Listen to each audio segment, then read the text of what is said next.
ಬಾಗೇಪಲ್ಲಿ ಪಟ್ಟಣದ ವಿಕಾಸ ಪಿಯು ಮತ್ತು ಪ್ರಥಮ ದರ್ಜೆ ಕಾಲೇಜಿನಲ್ಲಿ ಸ್ವರ್ಣಭೂಮಿ ಫೌಂಡೇಶನ್ ಅಧ್ಯಕ್ಷರು ಹಾಗೂ ಸಮಾಜ ಸೇವಕರಾದ ರಾಮಲಿಂಗಪ್ಪನವರ ಪ್ರಾಯೋಜಕತ್ವದಲ್ಲಿ ಸ್ಟೈಲ್ಸ್ ಆಸ್ಪತ್ರೆ ವತಿಯಿಂದ ಉಚಿತ ಫೈಲ್ಸ್ ತಪಾಸಣಾ ಶಿಬಿರವನ್ನು ಹಮ್ಮಿಕೊಳ್ಳಲಾಗಿತ್ತು. ಈ ವೇಳೆಯಲ್ಲಿ ಸಮಾಜ ಸೇವಕರಾದ ರಾಮಲಿಂಗಪ್ಪನವರು ಮಾತನಾಡಿ, ನಾನು ಸುಮಾರು 10 ವರ್ಷಗಳಿಂದಲೂ ಬಾಗೇಪಲ್ಲಿ ವಿಧಾನಸಭಾ ಕ್ಷೇತ್ರದಲ್ಲಿ ಸಾಮಾಜಿಕ ಸೇವೆ ಕಾರ್ಯಕ್ರಮಗಳನ್ನು ಮಾಡಿದ್ದೇನೆ. ಅದೇ ರೀತಿಯಾಗಿ ಈ ದಿನ ಸ್ಟೈಲ್ಸ್ ಆಸ್ಪತ್ರೆಯ ಸಹಕಾರದಿಂದ ಉಚಿತ ಫೈಲ್ಸ್ ತಪಾಸಣಾ ಶಿಬಿರವನ್ನು ಹಮ್ಮಿಕೊಳ್ಳಲಾಗಿದೆ. ಈ ಶಿಬಿರದಲ್ಲಿ 300ಕ್ಕಿಂತಲೂ ಹೆಚ್ಚು ಜನರು ಭಾಗವಹಿಸಿ ಶಿಬಿರದ ಪ್ರಯೋಜನ ಪಡೆದಿದ್ದಾರೆ. ಬಹಳಷ್ಟು ಜನರು ಫೈಲ್ಸ್ ರೋಗಕ್ಕೆ ತುತ್ತಾಗಿರುವುದನ್ನು ದೃಢಪಟ್ಟಿದೆ. ಆದ್ದರಿಂದ ಫೈಲ್ಸ್ ಇರುವವರು ಮುಂದಿನ ಚಿಕಿತ್ಸೆಗೆ ಪಡೆದು ಆರೋಗ್ಯವಂತರಾಗಬಹುದು. ಜೊತೆಗೆ ಫೈಲ್ಸ್ನಿಂದ ಜನರು ತೋರಿಸಿಕೊಳ್ಳಲು ಆಗದೆ ಮುಜುಗರದಿಂದ ಅಪಾರ ಪ್ರಮಾಣದಲ್ಲಿ ನೋವನ್ನು ಅನುಭವಿಸುತ್ತಿದ್ದಾರೆ. ಇದನ್ನು ಕ್ಯಾನ್ಸರ್ಗೆ ಗುರಿಯಾಗಬಹುದು. ಪ್ರಾಣ ಕಳೆದು ಹೋಗಿರುವ ಹಲವಾರು ಉದಾಹರಣೆಗಳಿವೆ. ಅದಕ್ಕಾಗಿ ಫೈಲ್ಸ್ ಇದ್ದವರು ಯಾವುದೇ ಮುಜುಗರ, ಸಂಕೋಚಿತ ಮನೋಭಾವ ಬಿಟ್ಟು ಇಂತಹ ಶಿಬಿರಗಳಲ್ಲಿ ತಪಾಸಣೆ ಮಾಡಿಸಿ ನುರಿತ ವೈದ್ಯರಿಂದ ಸೂಕ್ತ ಚಿಕಿತ್ಸೆ ಪಡೆದು ಗುಣಮುಖರಾಗಬೇಕು. ಮುಖ್ಯವಾಗಿ ಸ್ಟೈಲ್ಸ್ ಆಸ್ಪತ್ರೆ ಮುಖ್ಯಸ್ಥರಾದ ಪರಮೇಶ್ವರ್ ಅವರು ಅಡ್ವಾನ್ಸ್ ಟೆಕ್ನಾಲಜಿಯಿಂದ ಫೈಲ್ಸ್ ರೋಗಿಗಳಿಗೆ ಉತ್ತಮ ಆರೋಗ್ಯ ಸೇವೆಯನ್ನು ನೀಡುತ್ತಿದ್ದಾರೆ. ಹಾಗಾಗಿ ಈ ಶಿಬಿರ ನಡೆಸಲು ಸುಮಾರು 20 ದಿನಗಳಿಂದ ನನ್ನ ಬೆಂಬಲಿಗರು, ಸ್ಟೈಲ್ಸ್ ಆಸ್ಪತ್ರೆ ಸಿಬ್ಬಂದಿ, ವಿಕಾಸ ಕಾಲೇಜಿನವರು ಶ್ರಮಪಟ್ಟು ಇಂದು ಉಚಿತ ಫೈಲ್ಸ್ ತಪಾಸಣಾ ಶಿಬಿರ ಯಶಸ್ವಿಯಾಗಲು ಸಹಕರಿಸಿ ಎಲ್ಲರಿಗೂ ಧನ್ಯವಾದಗಳನ್ನು ತಿಳಿಸುತ್ತೇನೆ ಎಂದರು.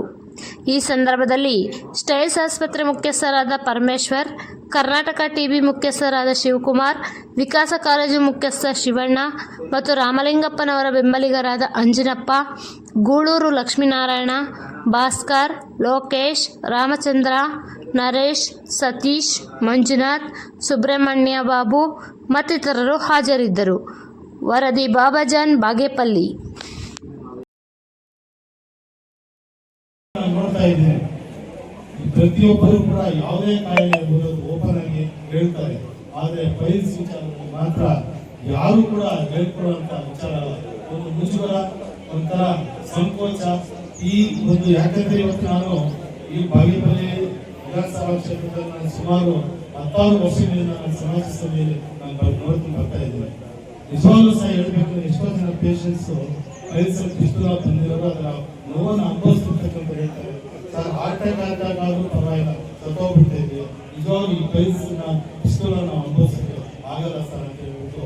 ಯಾಕಂದ್ರೆ ನಾನು ಬೆಂಗಳೂರಲ್ಲಿ ಇದ್ರೂ ಕೂಡ, ನಾನು ಸ್ವಂತ ಊರು ಬಾಗೇಪಲ್ಲಿ ಆಗಿದ್ರು ಕೂಡ ನಾನು ಸುಮಾರು ತಿಂಗಳಿಗೆ 50 ರಿಂದ 60 100ಕ್ಕಿಂತ ಹೆಚ್ಚಿನ ಸಂಖ್ಯೆಯ ಪೇಷಂಟ್ಸ್ ನಮ್ಮ ಸ್ನೇಹಿತರು ಇರ್ಬೋದು, ಮತ್ತೆ ನಮ್ಮ ಮತದಾರರಿರ್ಬೋದು, ಬೇರೆ ಎಲ್ಲರೂ ಸಮಾಜ ಸೇವಕರಿರ್ಬೋದು, ಎಲ್ಲರೂ ಕೂಡ ಈ ಒಂದು ವಿಚಾರದಲ್ಲಿ ಆಸ್ಪತ್ರೆ ಅಂದಾಗ ನಮ್ಗೆ ರೆಫರ್ ಮಾಡ್ತಾರೆ.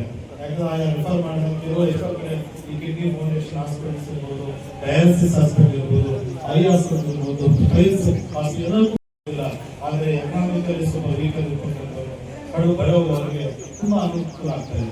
ಈ ಒಂದು ವಿಚಾರದಲ್ಲಿ ನಿಜವಾಗ್ಲೂ ಸಹ ಹೇಳ್ಬೇಕಂದ್ರೆ ನಮ್ಮ ಡಾಕ್ಟರ್ CM ಪರಮೇಶ್ವರ್ ಅವರ ಒಂದು ನೇತೃತ್ವದಲ್ಲಿ ಇಡೀ ನಮ್ಮ ಚಿಕ್ಕಬಳ್ಳಾಪುರ ಜಿಲ್ಲೆ ಮತ್ತೆ ಕೋಲಾರ ಜಿಲ್ಲೆಯಲ್ಲಿ ಎಲ್ಲ ವಿಧಾನಸಭಾ ಕ್ಷೇತ್ರಗಳಲ್ಲಿ, ನಮ್ಮ ಚಿಕ್ಕಬಳ್ಳಾಪುರ ಜಿಲ್ಲೆ ಇರ್ತಕ್ಕಂಥ 5 ವಿಧಾನಸಭಾ ಕ್ಷೇತ್ರ, ಶಿಡ್ಲಘಟ್ಟ ಇರ್ಬೋದು, ಚಿಕ್ಕಬಳ್ಳಾಪುರ ಇರ್ಬೋದು, ಎಲ್ಲ ಕಡೆ ಕೂಡ ಈ ಉಚಿತ ಒಂದು ತಪಾಸಣಾ ಕಾರ್ಯಕ್ರಮವನ್ನು ಆಯೋಜನೆ ಮಾಡಿ ಫಲಾನುಭವಿಗಳು ಹೆಚ್ಚಿನ ಸಂಖ್ಯೆಯಲ್ಲಿ ನೀವು ಎಲ್ಲೇ ಕೇಳಿ. ಇವತ್ತಿನ ಒಂದು ಪರಿಸ್ಥಿತಿಯಲ್ಲಿ ಎಲ್ಲ ಫೈಲ್ಸ್ ಡಾಕ್ಟರ್ ಯಾರು ಗೊತ್ತಾ, ತಲಾಂತರಗಳಿಂದ ಯಾವ ಮೂಲವಾಗಿ ಚಿಕಿತ್ಸೆ ಬರೀ ಬೋರ್ಡ್ ಹಾಕೊಂಡು ಅನ್ಎಜುಕೇಟೆಡ್ಸ್, ಅವ್ರಿಗೆ ಎಜುಕೇಶನ್ ಇರೋದಿಲ್ಲ, ಅಂತವ್ರು ಇದಕ್ಕೆ ಡಾಕ್ಟರ್ ಕೆಲಸ ಮಾಡ್ಕೊಂಡು ಬರ್ತಿದ್ದಾರೆ. ಇವತ್ತು ಇವ್ರು ಮಾಡ್ತಾ ಇರ್ತಕ್ಕಂಥ ಅವೇರ್ಸ್ ಟೆಕ್ನಿಕಲ್ ಆಗಿ ಅಡ್ವಾನ್ಸ್ ಟೆಕ್ನಾಲಜಿ ಉಪಯೋಗಿಸ್ಬಿಟ್ಟು ಇವತ್ತು ಟೆಸ್ಟಿಂಗ್ ಇರ್ಬೋದು, ಎಕ್ಸ್ರೇ ಇರ್ಬೋದು, on the spot X-ray screen ಬರ್ತಾ ಇರ್ತದೆ. ಆಗಿರ್ತಕ್ಕಂಥ ಎಫೆಕ್ಟ್ ಪೇಷಂಟ್ಗೆ ಆ ಸ್ಕ್ರೀನ್ ಅಲ್ಲೇ ತೋರಿಸ್ಬೋದು ಅಂತ ಒಂದು ಅಡ್ವಾನ್ಸ್ ಟೆಕ್ನಾಲಜಿನಲ್ಲಿ ಆಪರೇಷನ್ ಮಾಡಬೇಕಾ, ಮೆಡಿಸಿನ್ಸ್ ಅಲ್ಲಿ ಕ್ಯೂರ್ ಆಗುತ್ತಾ ಅನ್ನೋದನ್ನು ಇವತ್ತು ನಿಜವಾಗ್ಲೂ ಸಹ ಅಡ್ವಾನ್ಸ್ ಟೆಕ್ನಾಲಜಿ ಬೆಂಗಳೂರು ಸಿಟಿಗಳಲ್ಲಿ ಅಲ್ಲ, ಇವತ್ತು ಹಳ್ಳಿಗಾಡು ಕೂಡ ಬಂದಿದೆ. ಇವತ್ತು ನಮ್ಮ ಸ್ಮೈಲ್ ಆಸ್ಪತ್ರೆ ಫೌಂಡೇಶನ್ ಅವರ ನೇತೃತ್ವದಿಂದ ಇವತ್ತು ಇಡೀ ಜಿಲ್ಲೆಯಲ್ಲಿ ತಾಲೂಕು ಮಟ್ಟದಲ್ಲಿ ಇವತ್ತು ಅಡ್ವಾನ್ಸ್ ಟೆಕ್ನಾಲಜಿಯಲ್ಲಿ ಈ ಒಂದು ಚಿಕಿತ್ಸೆ ಕೊಡ್ತಕ್ಕಂಥ ಒಂದು ರೂಪಾಂತರ ಬಂದಿದೆ. ತಪ್ಪಾಗಲಾಗುತ್ತದೆ. ಮುಂದಿನ ದಿನಗಳಲ್ಲಿ ನಮ್ಮ ತಾಲೂಕಿನ ಯಾರೇ ಇರ್ತಕ್ಕಂಥ ಅನೇಕ ಎಲ್ಲ ಸಮಾಜ ಸೇವಕರೇ ಇರೋದು, ಇಲ್ಲಿರ್ತಕ್ಕಂಥ ಪೇಷಂಟ್ಸ್ ಸಮಾಜ ಸೇವಕರು ಇಲ್ಲಿರ್ತಕ್ಕಂಥ ನೋಡ್ತಾ ಇದ್ದೀರಲ್ಲ, ಯಾರೇ ಒಂಚೂರು ಪ್ರಾಬ್ಲಮ್ ಇವ್ರಿಗೆ ಬರಲ್ಲ. ಪಕ್ಷದಲ್ಲಿ ಇದ್ಕೊಂಡು ಮತ್ತೆ ಸಮಾಜ ಸೇವೆಯಲ್ಲೂ ಕೂಡ ನಿರತರಾಗಿರ್ತಕ್ಕಂಥ ನಮ್ಮ ಸ್ನೇಹಿತರಿದ್ದಾರೆ. ಅದರಿಂದ ಯಾವುದೇ ವಿಚಾರದಲ್ಲಿ ಪೊಲೀಸ್ ವಿಚಾರಗಳು ಇನ್ಶೂರೆನ್ಸ್ ವಿಚಾರ ಬಂದಾಗ ನಮ್ಮ ಡಾಕ್ಟರ್ CM ಪರಮೇಶ್ವರ್ ಅವರಿಗೆ ರೆಫರ್ ಮಾಡಿದಾಗ ಅವ್ರದ್ದೆಲ್ಲ